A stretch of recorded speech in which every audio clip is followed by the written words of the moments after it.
जब मम्मी मुझे बोलती थी दूध को देखते रहना, उबल जाएगा तो गैस बंद करना, तो मैं देखती रहती थी और जैसे ही मेरी नज़र हटी वो फट से उबलता, दूध फट से उबलता है ना। घर पे कभी डांट पड़ती है कि अब थम जाओ, क्या क्या करोगे एक साथ? नहीं, मेरी वो एज निकल चुकी है अब घर पे डांट खाने वाली। आई एम 38 नाउ, मेरी वो एज निकल चुकी है। लेकिन हाँ, एक टाइम था जब मम्मी पापा से काफ़ी डांट पड़ती थी मुझे कि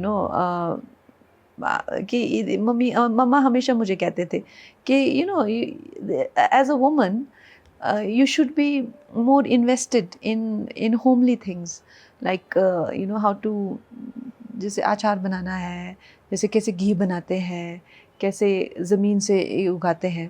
तो मैं सोचती थी कि मम्मी कितनी कितनी स्टूपिड बातें करते हैं ना, कि मतलब इन बातों के क्या मायने हैं। Look at me, what I am doing, look at me, I am one of the richest youngest people in the country. और मम्मी मुझे कैसे बोलते हैं।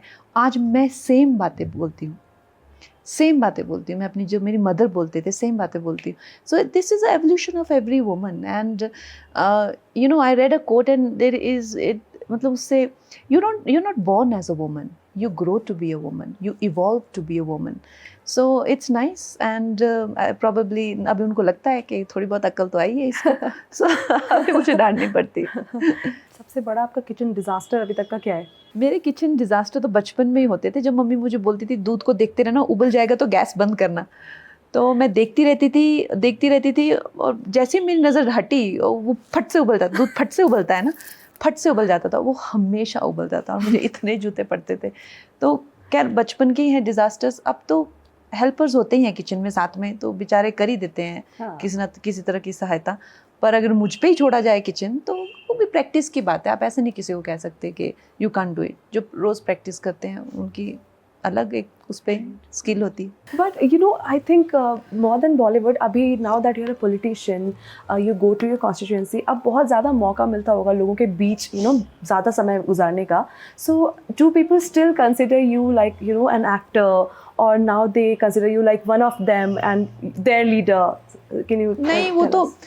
वो तो बहुत इट्स टू सून ना। मैं इतने सालों से, 20 साल से अगर मैं एक सेलिब्रिटी रही हूँ, तो वो मुझे वैसे ही आइडेंटिफाई करेंगे। और रातों रात तो मैं नेता नहीं बन सकती उनके लिए ना। वो मुझे देखते हैं तो उनको जाहिर सी बात है, मेरे इंटरव्यूज़, मेरी फिल्में, वही हमेशा मन में आता है।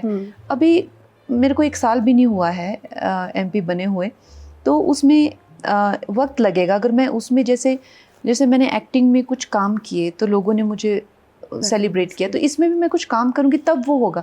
ये कोई ऐसी चीज़ नहीं है कि आपको बैठे बिठाए मिल जाएगी कि लोग बोलेंगे कि हाँ जी ये हमारी नेता है। You have to work hard for it.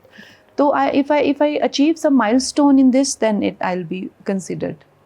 सबसे ज़्यादा टफ रोल क्या है करना, एक एंटरप्रेन्योर का, एक एक्टर का, या एक पॉलिटिशियन का? जो टफ़ है, आप जैसे कह रहे हैं कि जो टफ़ क्या है, टफ़ तो सब कुछ ही होता है ना। टफ़ तो वैसे अगर देखा जाए तो जीना अपने आप में टफ़ है ना। तो जब आप किसी चीज़ को प्यार करते हैं ना, तो कुछ भी टफ़ नहीं होता।